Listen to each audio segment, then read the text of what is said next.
Assalamualaikum warahmatullahi wabarakatuh.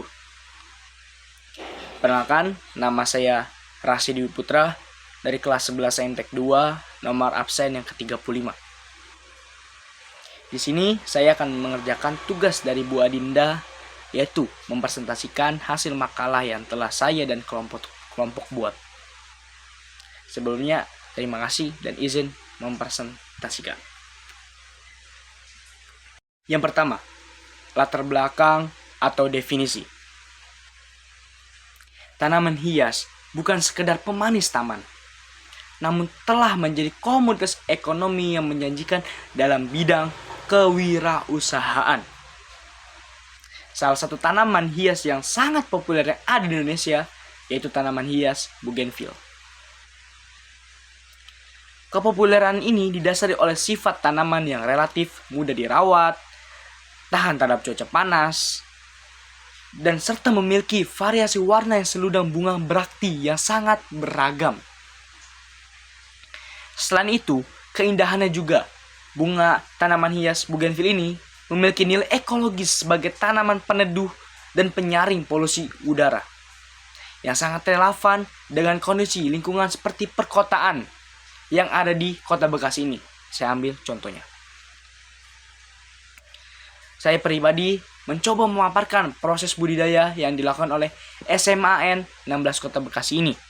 Mulai dari tahap persiapan, dari bibit hingga teknik perawatan agar tanaman dapat tumbuh optimal dan memiliki nilai estetika yang sangat tinggi. Lalu, selanjutnya ada tujuan kegiatan. Berdasarkan latar belakang di atas yang sudah saya sebutkan, adapun tujuan dari kegiatan budidaya dan penyusunan laporan yang saya buat kemarin. Yang pertama, ada mengimplementasikan teori PKWU, yaitu dengan cara menerapkan pemahaman materi prakarya dan kewirausahaan atau PKWU mengenai budidaya tanaman hias ke dalam praktik nyata.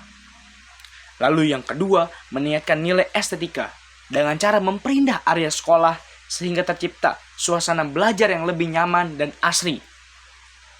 Dan yang ketiga, meningkatkan kerjasama tim. Tentu saja melatih koordinasi dengan tanggung jawab antar anggota kelompok dari satu dengan yang lain dengan menyelesaikan proses budidaya. Lalu yang keempat, yang terakhir yaitu penghijauan sekolah. Berkontribusi dalam memperindah dan menghijaukan lingkungan sekolah, yaitu SMAN 16 Kota Bekasi. Lalu selanjutnya ada proses pelaksanaan dan produksi. Yang pertama ada alat, yaitu alat yang kita butuhkan. Yang pertama ada skop, pot, ember. Lalu bahannya kita membutuhkan media tanam, yaitu sekam dan pupuk. Yang kedua ada tanah, yang ketiga ada NPK triple 16, dan yang keempat ada bibit batang tanaman hias bougainville-nya ini 80 cm dan air cukupnya.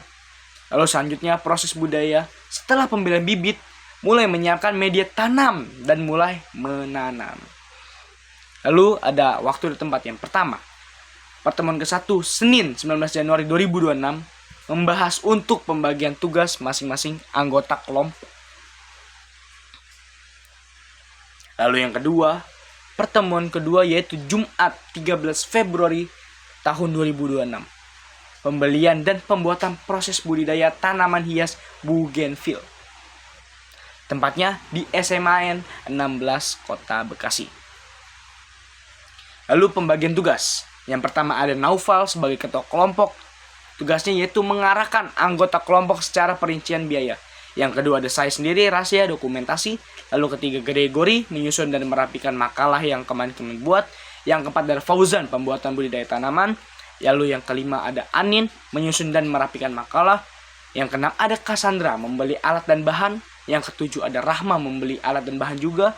Lalu yang delapan ada Kasih, pembuatan budidaya tanaman. 9 juga ada Unik, menyusun dan merapikan makalah seperti Gregory. Lalu yang ke-10 ada Fiona, membeli alat dan bahan. Yang ke-11 ada Adrian, partner saya, yaitu sebagai dokumentasi. Yang ke-12 ada Hanan, pembuatan budidaya tanaman. Kesimpulan yang bisa saya sampaikan adalah berdasarkan hasil kegiatan budidaya tanaman hias bougainville yang telah dilaksanakan oleh saya sendiri, saya dapat menyimpulkan bahwa yang pertama, kemudahan budidaya, yaitu tanaman bougainville merupakan pilihan yang sangat tepat untuk budidaya tanaman hias yang ada di lingkungan sekolah, khususnya di SMA 16 Kota Bekasi. Karena sifatnya yang adaptif, tahan panas, dan tidak memerlukan perawatan yang terlalu rumit. Lalu yang kedua adalah nilai ekonomis dan estetika.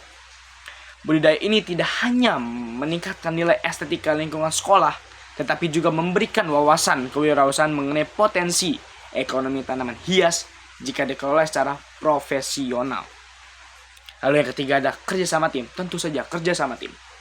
Proyek ini berhasil terlaksana berkat koordinasi baik yang antar teman saya dengan saya dalam pembagian tugas perawatan harian yang membuktikan bahwa kerjasama tim adalah kunci keberhasilan dalam bidang agribisnis. Bidang agribisnis. Mungkin cukup sekian yang bisa saya presentasikan. Apabila ada kesalahan atau pleset dari kata-kata saya yang mungkin kurang bagus, mohon dimaafkan. Saya Rasidwi Putra pamit undur diri. Wassalamualaikum warahmatullahi wabarakatuh.